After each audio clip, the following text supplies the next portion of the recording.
Google pay থাকিলেই পাব 1 লাখ টকা কেনেকৈ পাব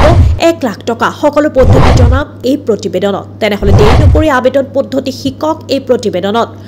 বৰ্তমান বেছিভাগ মানুহে গুগল পে বা ফোন পে ব্যৱহাৰ কৰে দেখখন এতিয়া বহু বেছি আগবাঢ়িছে ডিজিটেল মাধ্যম এতিয়া বিত্তীয় লেনদেনৰ মূল মাধ্যম হৈ পৰিছে অৱশ্যে এই ডিজিটেল পেৰ জৰিয়তে এটা নতুন বৈশিষ্ট্য আহিছে যিটো হয়তো বহুতে এতিয়াও নাজানে এতিয়া গুগল পে ব্যৱহাৰকাৰীয়ে তৎক্ষণাত ব্যক্তিগত ঋণৰ সুবিধা লাভ কৰিব ইয়াৰ জৰিয়তে আপুনি 1 মিনিটৰ ভিতৰত 1 লাখ টকা পৰ্যন্ত ঋণৰ সুবিধা লাভ কৰিব গুগল পে ব্যৱহাৰকাৰীৰ বাবে এটা ডাঙৰ খবৰ DMI Finance Limitedৰ হৈতে টাই আপত গ্ৰাহকৰ বাবে আৰম্ভ কৰা হৈছে গুগল পে লোন সেৱা এই সেৱা কেৱল গুগল পে ব্যৱহাৰ কৰা সকলৰ বাবেহে উপলব্ধ অৰ্থাৎ যদি আপুনিও গুগল পে ব্যৱহাৰ কৰি আছে তেন্তে এই সুবিধা আপোনাৰ বাবেও উপলব্ধ হ'ব গ্ৰাহকৰ তাৎক্ষণিক সুবিধাৰ কথা মনত ৰাখি এই ঋণ সেৱা আৰম্ভ কৰা হৈছে কিন্তু যদি আপুনি এই ঋণ ল'ব বিচাৰে তেন্তে আপোনাৰ অতি ভাল হ'ব লাগিব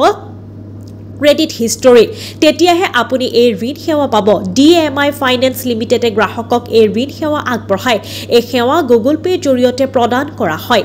ঋণৰ চৰ্ত আপুনি গুগলৰ পেজ ব্যৱহাৰকাৰী হ'ব লাগিব আপোনাৰ ক্ৰেডিট হিষ্টৰী ভাল হ'ব লাগিব এই ঋণৰ সুবিধা ল'বলৈ আপুনি গুগল পেৰ বাবে পূৰ্ব যোগ্যতা অৰ্জন কৰিব লাগিব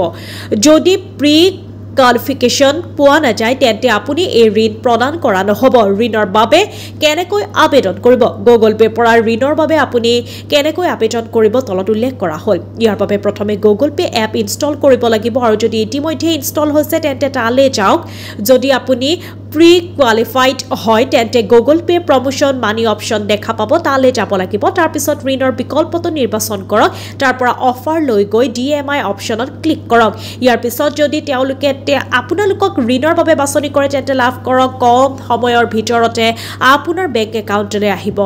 ধন গুগল পে জৰিয়তে এই ঋণ সেৱা বৰ্তমান ভাৰতৰ 15,000ৰো অধিক পিন কোড অঞ্চলত আৰম্ভ কৰা হৈছে এই সেৱা সাধাৰণ মানুহৰ বাবে অতি সুবিধাজনক হৈ পৰিছে গুগল পেৰ পৰা